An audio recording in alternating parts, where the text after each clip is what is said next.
It's story time, boys and girls. Let's listen to the story of the dinosaur who lost his roar. Deep inside the forest lived a dinosaur named Sid. He always got in trouble for the noisy things that he did. Can you see how Sid is roaring? Spike was picking berries. Sid crept up like a cat. He let out a mighty roar that Spike got covered. Splat! Can you see Spike? That wasn't fun, Sid, growled Spike. The juice went in my eyes. Enjoy your breakfast, Sid replied. Who else can I surprise? Well, that's not nice. Ross was standing by the pool to see what he could catch. When Sid let out a mighty, guys say it with me, roar! Poor Ross went tumbling, splash. I hoped you liked your swim, Ross. You'll dry out in the end. That wasn't funny, Ross replied. I thought you were my friend.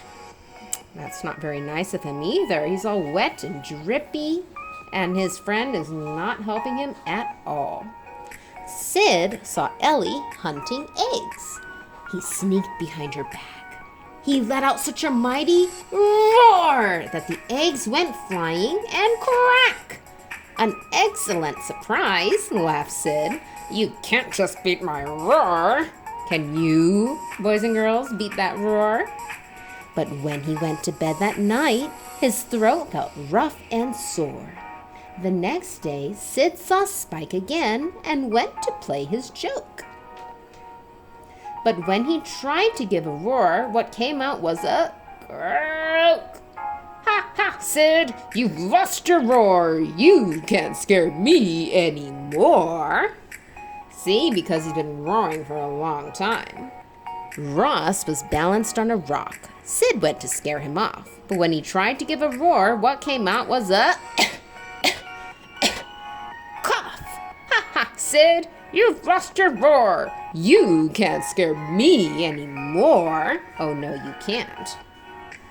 Sid tiptoed up to Ellie, but struggle though he might, no roar would come out, just a rasp. His throat felt oh so tight. Ha ha, Sid, you lost your roar. You can't scare me anymore, said his friend, who's still not being very nice.